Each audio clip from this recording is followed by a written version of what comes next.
Hi, everybody. Welcome back to another edition of VCTV with your host, Kyle Ellicott. Today, we're going to be talking about tokenizing your startup and what that means for you as entrepreneurs, but also what does that mean for investors and what should you be looking at as an investor when investing in companies that may be tokenized versus some traditional markets as well. And with that, we're joined by some outstanding friends and family of the VCTV family here today who'll be sharing their thoughts and insights as investors on this particular topic. Big thank you to the Token team and to Hasmic for making today's episode possible. I'm your host, Kyle Ellicott. Let's go ahead and jump into today's guest. Jose, welcome back to the show. A little intro and background for everybody, please. Thank you, Kyle. I'm so happy to be back and be on your show today. So my name is Jose Grasa. I've been around for a while. Today, I say that I'm the business master chef because I have a training program based on the Cooking Business Training so that everybody can build up a business from scratch. I've been a serial entrepreneur now for 30 years, business angel for about 20, and was during 3 years a VC. I like to be an entrepreneur. Investment is also fine. But I have much more fun being an entrepreneur than being an investor most of the time because you are more hands-on. So it depends on what type of development you're doing and what type of vertical. I love technology, so this is more or less what I do today. Wonderful. Thank you so much, Jose. Frederick, welcome back as well. A little intro, a little background for everybody. Thank you. My name is Fredrik Sandvall. I am Swedish. I am normally working out of London, but I am in Sweden. And today, the number of today is 1792. As a comparison to the US Constitution, which was 1787. This house is just 5 years younger than your Constitution, Kyle. So think about that. I am an entrepreneur and I am an investor. I love to help others, and I have started a number of companies, mainly around real estate, but lately I have divested from many of them, and I really like crowdsource things, including finance, and that's really linking up to how to tokenize your startup, which is the topic of today. Wonderful. Well, thank you for such the honor of joining us from this house, which is interesting. On the Constitution, we did have a DAO, or Decentralized Autonomous Organization, last week, speaking of the Constitution, that brought together a collective of anonymous individuals who put together, I think, just around 43 million, it was over $40 million to go and actually purchase one of the surviving rare copies of the Constitution. And they were unfortunately outbid at the last minute by Citadel's CEO, hedge fund manager as well. Literally at the last minute with just I think it was $1 more than what they were looking. But the point is that, you bring this up, with the decentralized autonomous organizations, we're seeing the idea of tokenization coming to play.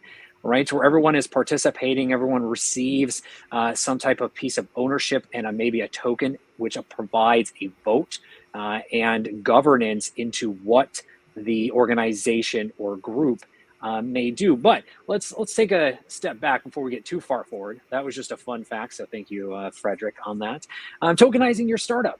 What does this mean? Where do you begin as founders? Have either of you been a part of this or worked with entrepreneurs through this process, as it's not as easy as many may assume? There's so much complexity to it. Frederick, why don't you kick us off as you're seeing a little bit of this, it sounds like, on the real estate side in general.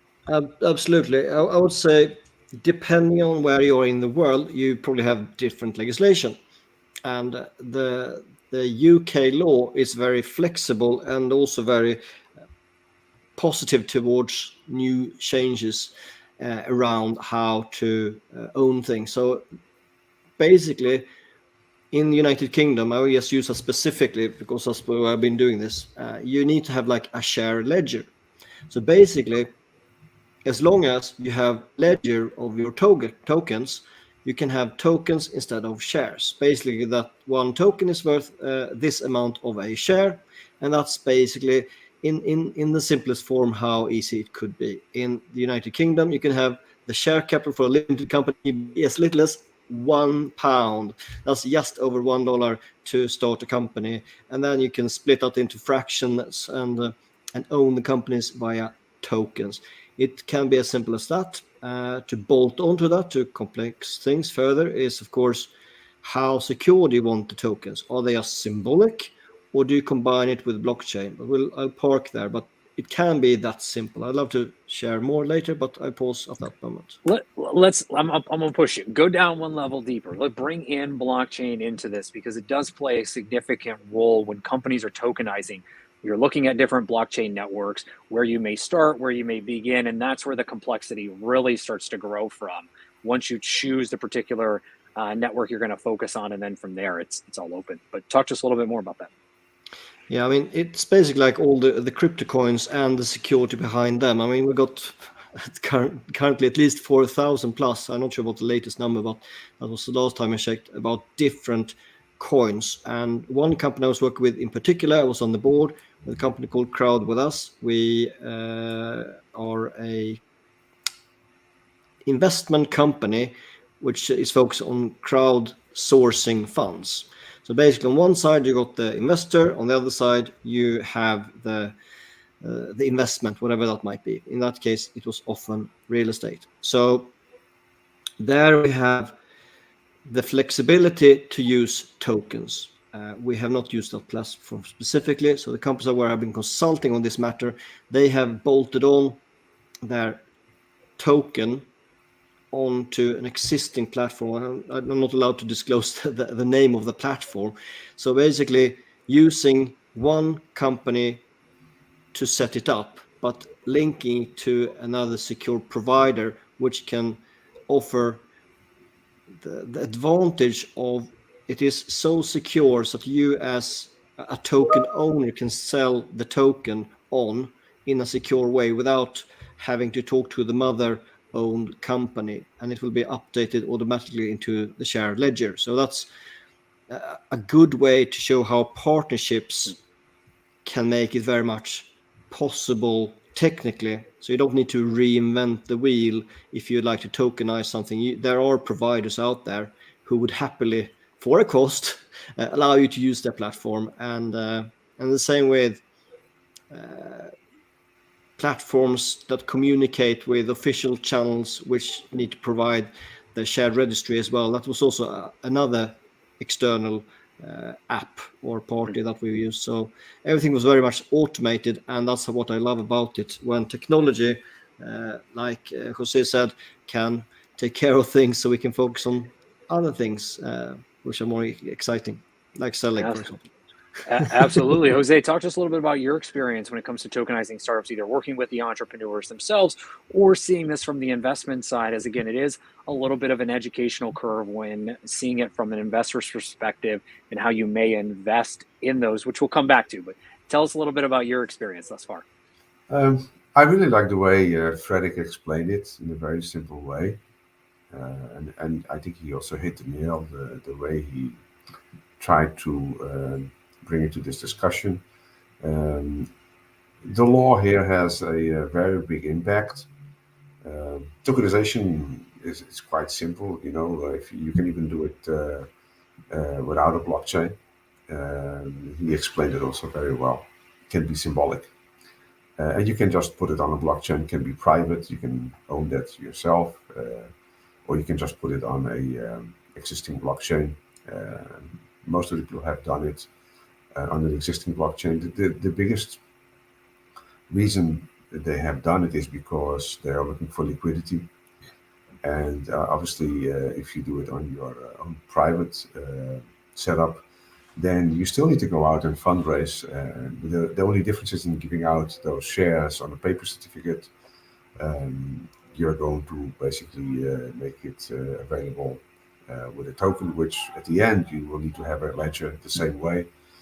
You can even send that certificate afterwards. So it's just a way how you want to do it. I've been involved in a few. And you can look at it from an investment perspective, and you can look at it from a technology perspective. There are quite some options. I think that the biggest challenge is not the technology itself. There are many options available, and you can make it as complex as you want or as simple as you want. I really loved to listen that there is a solution on the market that makes it very secure. So there are many, okay, and people also need to understand that the liquidity typically today comes from an exchange, and getting your tokens on this exchange costs a lot of cash, and it's really not as simple as a lot of people might think.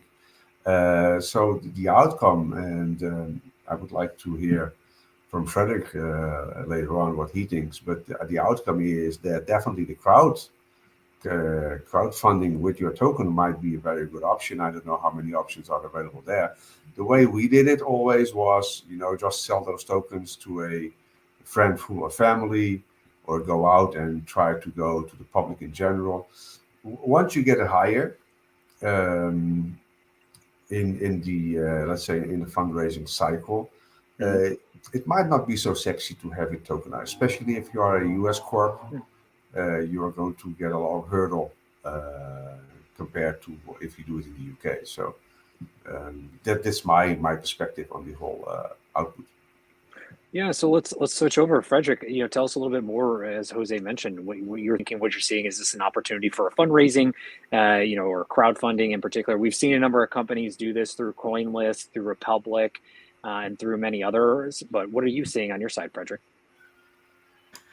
I would say that the lawmakers find it tricky to keep up with all the entrepreneurs and the tech guys who are coming up with ideas. So I was part of a think tank at the Parliament in the United Kingdom, and it was very apparent that the people in the room were ahead of the lawmakers. Parking that conversation, I'm not sure how happy SEC in the US are about tokenization and sales thereof, because when you got a legal framework for how you are allowed to sell investments, because that's really what we're talking about, investing into a company or into a specific asset. It can be also that a house, a portfolio of properties can be very much owned by tokens. And that is very much how I was started to become pitched from the blockchain providers, why and how and so on, why they wanted to get on board. And also, like I like to link to what both of you said as well, the specific company I was working with, the crowdfunding company, we were ready to work with payments via coins 3 years ago, but the market wasn't ready, and the exchange wasn't ready either. So even if they were very large on the market, they were not happy, even if it was very technical, simple to just exchange coins to tokens in that case. They were not willing to allow us to do that transaction, but that has changed since then. So that didn't really respond to the question, but it opened up the legal aspect and also the aspect of the exchange and transferring of funds. But ultimately, it comes back to another key fundamental, which is trust. When the trust is there for an investment, then the actual means becomes less important. But to use tokens, it is still early days. So like Jose said, you pretty much need to have some kind of relationship so they believe in you and or the investment, so they also dare to try this new alternative as well. Otherwise, if you go out there like what you could do as like a new cryptocurrency, you can say like this new token currency, which actually means you will have, unlike most currencies, you will have an underlying assets. You will actually own part in this, whatever that is. So I see the advantage of initial coin offerings compared to initial token offerings, where you actually have something that is real underneath. It should be an easy sell from that point of view. So talking around the bush without jumping into the bush, I hope. It's all right. I mean, this is good to just understand the landscape of this, right? We've seen tokenization come into play in real estate. We saw some real estate transactions happen earlier this year.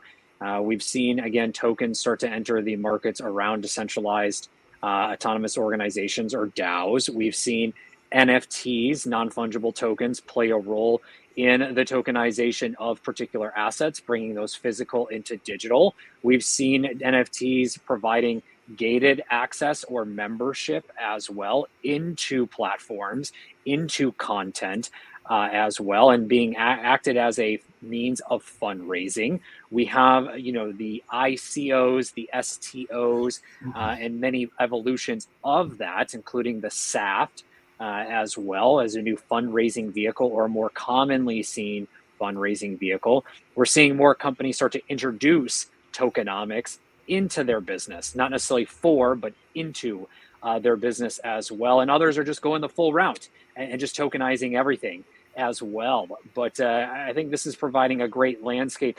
As we come to close here, Jose, I want to come to you for closing thoughts on where you see the future as an investor for tokenization in startups, and then where can everyone find you online to continue the conversation? So as my closing thought, I would say the following. It would not surprise me that in a certain stage of evolution of tokenization and cryptocurrency, by the way, for me, a tokenized asset class, okay, or equity class is definitely not a currency, just a different way of exchanging the ownership from one person to the other. And we also need to understand that in some cases, there are some rules depending on the countries that you cannot even sell those shares. So that means that even if you tokenize them, and if those companies have the first option of a buyback, as I'm giving an example, which is traditionally normally the case, then you don't have a free sale of their token. So the law or the legal aspect makes it very complex, which is in essence very simple. So it would not surprise me that in the future that we will see a platform that is more centralized, maybe government-wise, or even from a security exchange point, that would be accepted as a legal way of issuing tokens. You can find me easily on LinkedIn. Just search for Jose Graca or search for the Business Master Chef or Cook a Business, and you will find me there. Wonderful. Thank you so much, Jose. Frederick, to you as well. Closing thoughts, where can you be found online to continue the conversation?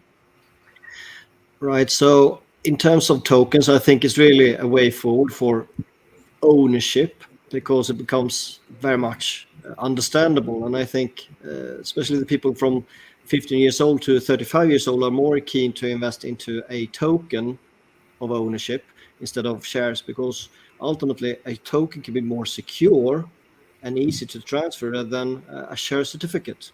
A share certificate might be a piece of paper, digital, but a token has got multiple layers of security. Therefore, it should be easier to transfer. I'm now talking particularly about shares outside the stock exchange. So for smaller companies, it's an exciting route to explore, with the caveat that you need to check your legislation in the area where you are. And if you, as the listener, are owner of a company of this kind, please do get in contact with me. And also everyone else is welcome to find me on LinkedIn, where I'm most active. Frederick Sandvall. I'm probably the highest one you will find on the list. And I'm quite keen to connect with new, interesting people. So yeah, thanks for having me again, Kevin. Absolutely. And if you can't find Frederick or Jose, let me know, and I will definitely point you in the right direction as well. Both of you, thank you so much for sharing your thoughts and insights around today's topic. Also to you for tuning in, everybody. Appreciate your views and your time. If you haven't done so already, like, share, and subscribe on today's episode. Also, please do reach out, as both Frederick and Jose mentioned, along with myself. We'd all love to hear from you. And please add context, where you heard us, where you met us, and what you would like to continue the conversation about as well. With that, I'm your host, Kyle Ellicott. Again, do reach out. We'd all love to hear from you. Big thank you to the Token team, Hasmik and Maria, and everyone else for making today's episode possible. Until tomorrow, everyone, have a great day. We'll see you back here with more VCTV. Take care, everyone. Talk soon.